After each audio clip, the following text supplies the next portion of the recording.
자, 오늘은 2019년도 2회차 6번 문제. 부등식이 들어있는 절대값이 들어있는 부등식의 해를 수직선 위에 나타낸 것은 에 대한 문제를 할 거예요. 자, 이 부등식이 들어있는 절대값이 들어있는 부등식 같은 경우는 일반적으로 했던 부등식 문제랑은 살짝 다르죠. 부등식은 이제 몇 번 해보셨으니까 부등호가 들어가 있는 식의 범위를 잡는 법들은 조금 어느 정도 이해가 되셨죠? 예를 들어서 x가 3보다 작다 라고 하면은 이런 식은 x가 3보다 작다 라고 읽게 되는 거고, x가 3보다 크다 라고 하는, 잘못 썼네요. x가 3보다 크다 라고 하는 식은 이런 식으로 표현을 하게 되죠. 그리고 이런 거는 수직선상에 표현을 해보자 라면, 자, 3을 기준으로 x가 3보다 작다라고 했으니까 어느 방향으로? 요 좌측 방향으로 뻗어나가는 요 부분이 되겠죠. 그리고 아래의 식 같은 경우는 3보다 x가 크다라고 했으니까 어느 방향으로? 우측으로, 큰 방향으로, 이런 식으로 범위를 볼 수 있게 되는 거. 이런 게 바로 부등식이 들어있는 부등호가 들어있는 식의 해를 수직선 위에 표현하는 방법이 됩니다. 근데 지금 같은 경우는 요 일반적인 부등호가 들어가는 거, 부등호가 들어있는 부등식과는 살짝 달라요. 왜? 여기 절대값이 있으니까.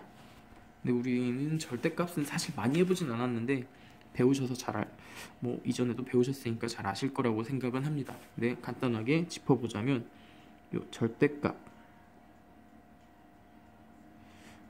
절대값이란 거, 이렇게 일반적으로 요 양쪽에 있는 이 막대기, 양쪽에 벽처럼 쳐져 있는 이 막대기를 얘기를 하죠. 이게 절대값이라고 불리는 건데, 절대값은 요 안에 있는 미지수, 어떤 수인지 모르죠. 우리는 지금 이 안에 무슨 수가 있는지 모르지만 이 안에 어떤 수가 있든 이것을 모두 양수로 표현을 해주는 겁니다. 이렇게 만들어주는 기호예요. 가장 비슷한 느낌은 거리 같은 개념이에요. 거리는 0보다 작아질 수가 없죠. 절대값이 그런 느낌입니다. 이 안에 있는 이 미지수에 어떤 숫자가 들어가도 절대값이 씌워지는 순간 다 0보다 큰 양수로 치환이 되는 거예요. 예를 들면 이런 거죠. 절대값 마이너스 7, 이거는 결국에는 7이 되는 겁니다. 안에 있는 수는 마이너스 7이지만 절대값이 붙었기 때문에 절대값으로 인해서 요 양수인 7로 바뀌게 되는 거죠. 그러면 절대값 안에 그냥 양수인 7이 들어있을 경우에, 이 경우에는 역시 그냥 7이에요.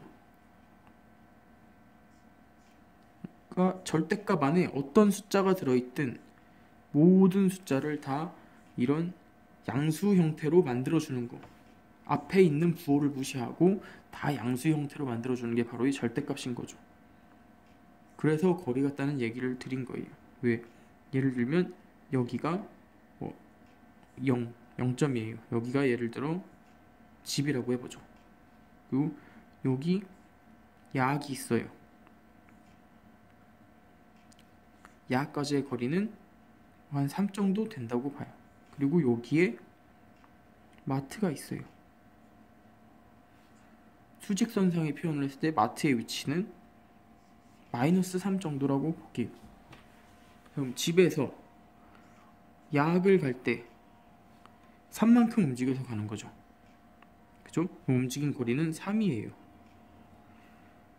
그러면 집에서 마트를 갈 때는 좌표상으로는 마이너스 1, 마이너스 2, 마이너스 3 해서 마이너스 3이라는 좌표로 왔지만 실제로 우리가 움직인 거리는 얼마예요? 3만큼 움직였죠. 마이너스 3만큼 움직일 순 없잖아요. 왜? 거리에는 마이너스 값이 없으니까. 내가 한 걸음을 갔든 두 걸음을 갔든 뒤로 한 걸음을 갔든 뒤로 두 걸음을 갔든 움직인 건 움직인 거리지 마이너스가 아니란 말이에요. 내 움직인 거리는 줄어들지 않아요. 0보다 작아질 수 없잖아요. 그런 느낌이 바로 이런 절대값의 일종의 느낌입니다. 항상 양수가 되는 거죠. 어떠한 수를 넣어도 요 절대값 안에 있는 미지수에 어떤 숫자를 넣어도 다 양수 형태로 바꿔주는 것. 그게 바로 절대값의 역할이라고 생각을 하시면 돼요. 그래서 요 절대값이 들어있는 부등식의 경우는 일반적으로 푸는 부등식하고는 살짝 달라요. 범위를 잡아줘야 되는 거예요. 그래서 x-1이 3보다 작거나 같다 라는 식이 이렇게 나온 거죠. 자, 이건 절대값이 있는 식이에요. 그럼 이거랑 비슷한 절대값이 없는 걸 먼저 한번 해볼게요. 절대값이 없는 거니까 절대값이 없는 x-1이 위에 있는 것과 똑같이 어떻다? 3보다 작거나 같다. 자, 이 식은 어떻게 풀면 될까요? 이 식의 범위를 알려면 아주 간단하죠. 여기 있는 마이너스 1을 바로 요 정수 옆으로 이항해주면 돼요. 이 마이너스 1을 이항해주면 x는 그대로 있고 부등호도 그대로 있고 3도 그대로 있고 이항해준 마이너스 1만 자, 이 부등호라는 문을 넘어갔으니까 어떻게 부호가 플러스로 바뀌어서 이렇게 되는 거죠. 그러면은 x의 범위는 부등호 그대로 하고 3 더하기 1은 4죠. 이렇게 되는 거예요. 그럼 x는 4보다 작거나 같다가 되는 거고 이걸 수직선상에 표현을 해보자면 0이라고 두고 여기를 4라고 뒀을 때 x는 4보다 어떻다? 작다라고 했으니까 어느 방향? 왼쪽 방향으로 쭉 가는 거죠. 그리고 4는 같다라는 말이 있으니까 4는 포함이 되는 거예요.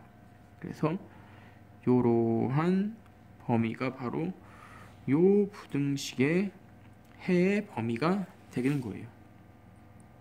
이것 같은 경우는 지금 단순히 부등식이죠.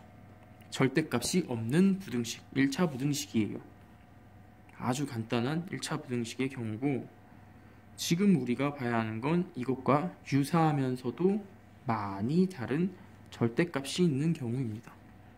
자, 그럼 절대값이 있는 경우에는 절대값 안의 수를 사실은 0보다 클 때와 0보다 작을 때로 나누어서 범위를 확인하는 게 일반적인 방법이에요.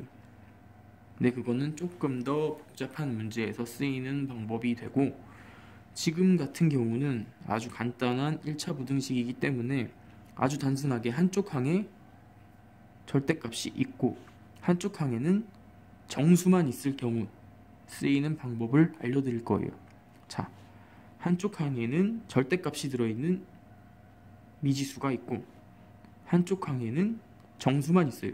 이런 경우에는 뭘 집중해야 되냐? 바로 이 부등호의 방향입니다. 방향.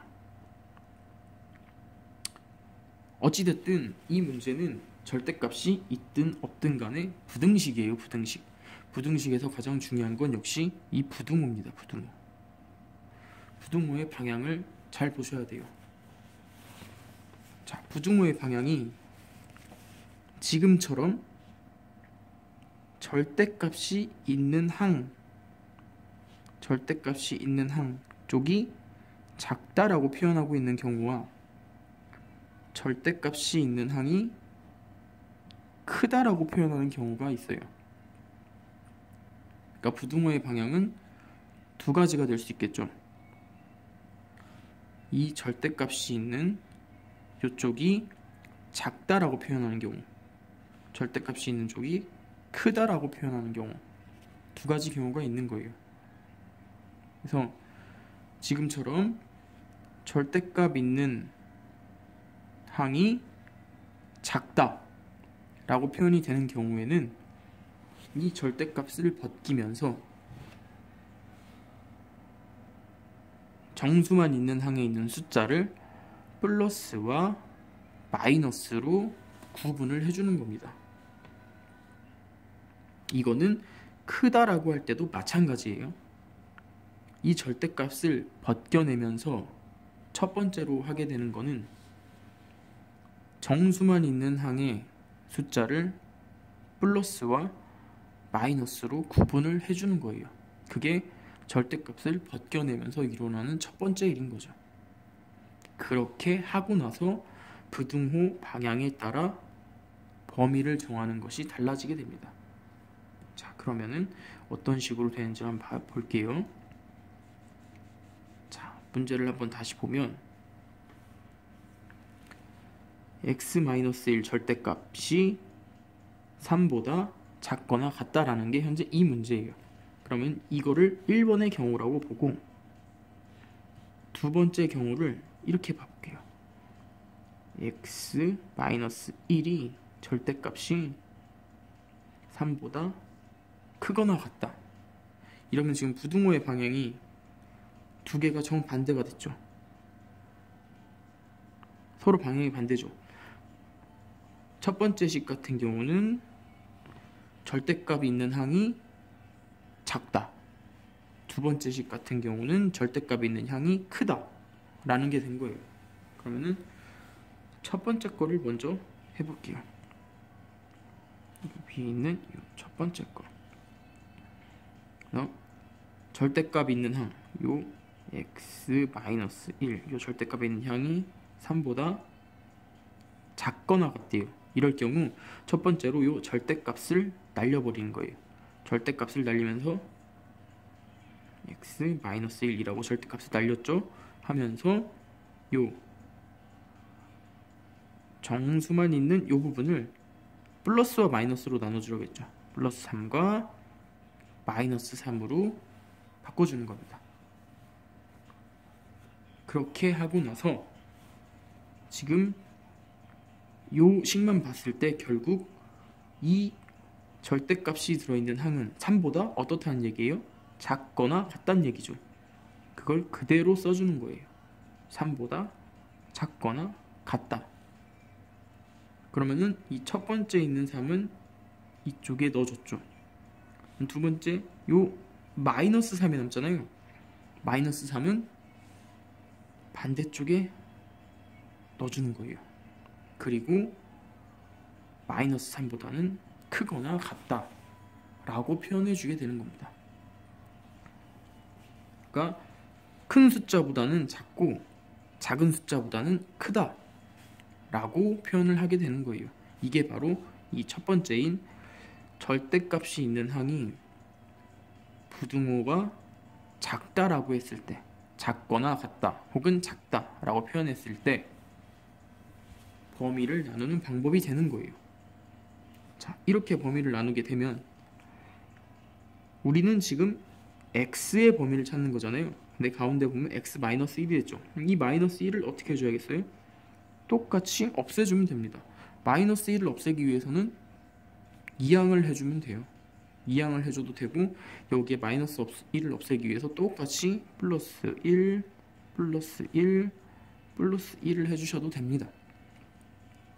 이 플러스 1을 하는 거는 마이너스 1을 2항하는 것과 똑같은 얘기예요. 이쪽으로 넘겨주고 이쪽으로 넘겨주는 것과 플러스 1, 플러스 1, 플러스 1을 해주는 게 똑같은 얘기입니다. 그래서 똑같이 해주면 마이너스 3에 플러스 1은 x, 왜 마이너스 1을 없앴으니까 똑같이 3 플러스 1 이렇게 되는 거죠. 그러면은 마이너스 3 더하기 1은 마이너스 2 보단 x가 크거나 같고 3 더하기 1은 4 보단 x가 작거나 같다 라는 범위가 나오게 되는 거죠. 이게 바로 요 첫 번째 절대값이 있는 항이 이 부등호보다 작다. 이 부등호가 절대값이 있는 항이 작다라고 표현을 할 때 x의 범위가 되는 겁니다. 자, 그럼 x의 범위는 이렇게 나왔고, 이걸 수직선에 표현을 해보자면, 자, 마이너스 2와 4가 있네요. x가 지금 뒤에 있는 것부터 봤을 때, 뒤에 있는 이 부분부터 보면 x가 4보다 어떻다고 하나요? 4보다 작거나 같다라고 하죠. 이게 첫 번째 범위가 되겠죠. 두 번째, 이 뒤에 범위를 보면 x가 마이너스 2보단 어떻다? 크거나 같다 라고 표현을 하고 있죠. 그쵸? 그럼 가운데 겹치는 범위를 보니 이렇게 되는 겁니다.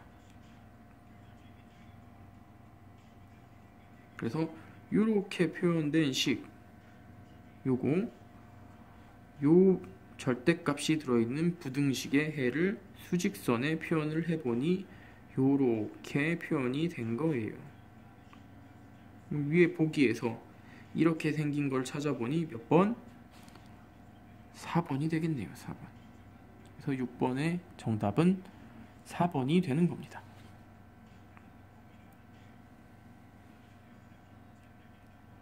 그리고 반대로 두 번째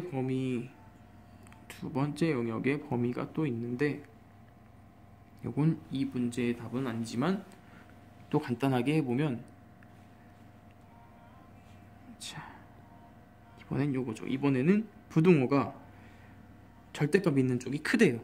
절대값이 있는 쪽이 큰 경우에, 절대값이 있는 것이 큰 경우에는 똑같이 x-1 절대값을 날려주고, 이것도 동일합니다. 플러스 3, 마이너스 3을 해주고요.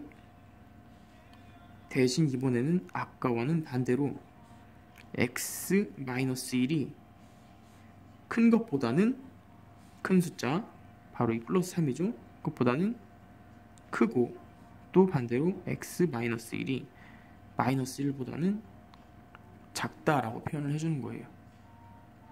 그러니까 지금 같은 경우에는 절대값이 있는 항이 크다라는 부등호가 있을 때는 큰 숫자보다 절대값이 있는 항이 크고, 작은 숫자보다 절대값이 있는 항이 작다라고 서로 반대로 표현을 해주는 거죠. 이렇게 해주고 영역을 구하게 되는 겁니다. 그러면은 위의 영역 같은 경우는 x가